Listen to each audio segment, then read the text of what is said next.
Um, did the trip rouse any ideas to you about new activities and projects of interfaith dialogue? Well, new activities and projects. Well, I'll say this, that within my own classes, I teach contemporary moral problems, social and political philosophy. I've just gotten back, and since I've gotten back, I haven't had to create new syllabi, for my courses and so on.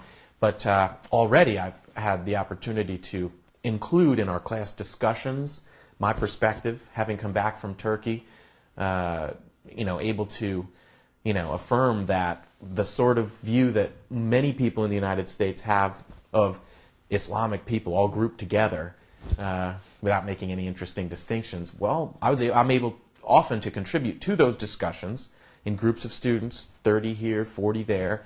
What I've learned, which I knew in a theoretical way before, Islamic people are not for violence, and they want peace. We want peace. We all love our children. We all want to give them a better world. But it makes a difference having been in the homes of the average person in Turkey.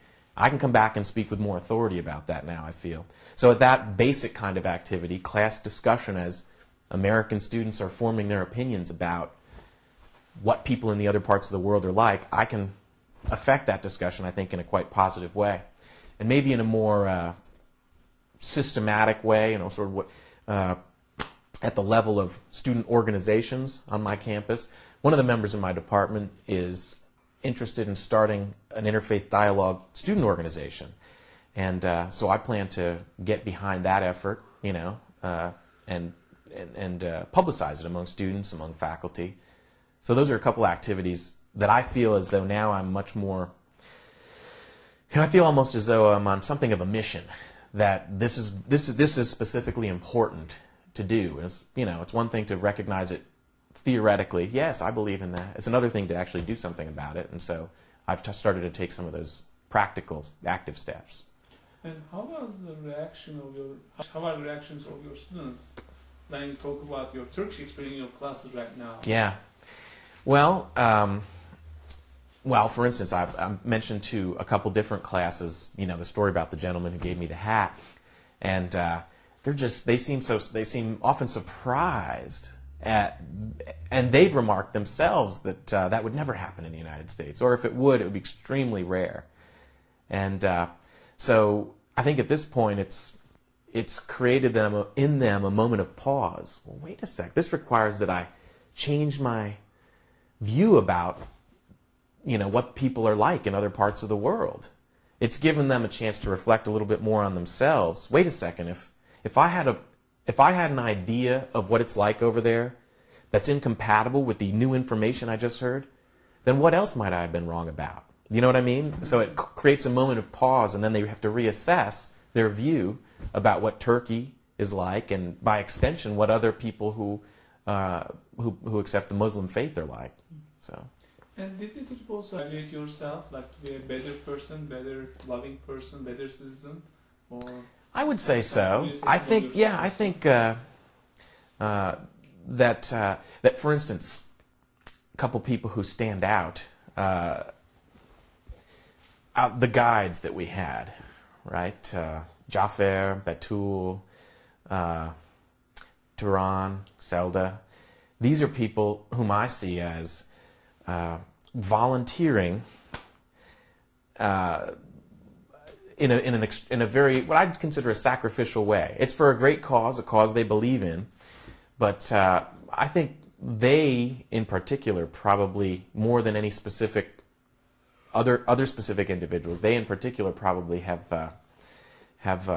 been exemplary, inspirational examples, I'll say, in the sense that they're willing to do this much for world peace, to try to promote dialogue on a small scale. I think that I'm encouraged to, make sacrifices in ways that in some way approximate the kind of sacrifice that they're making. I'm not saying I'm going to give up 2 weeks of my life with my family or a month here or there, but I will, over the course of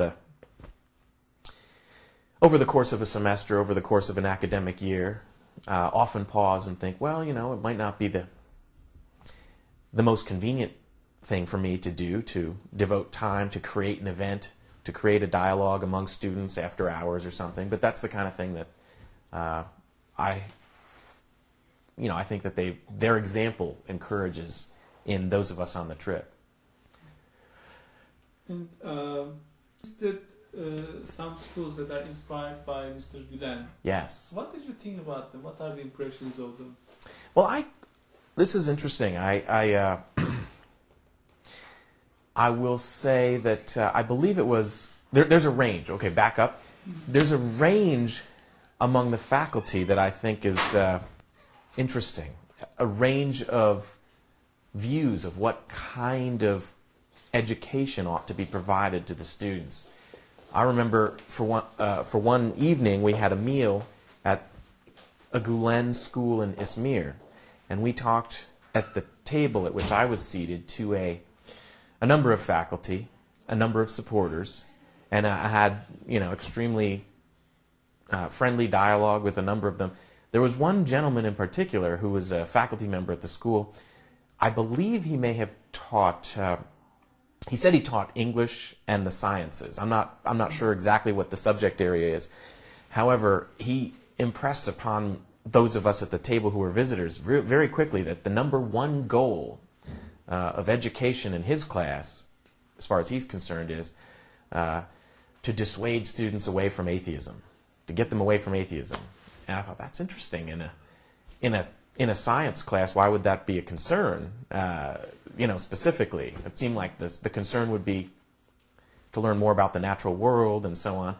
And it seemed to him as though the number one goal of education, of learning about the structure of the elephant's ears, of learning about the structure of the eye, is in order to prove the existence of God, as if every little bit of education is good for nothing else except promoting monotheism.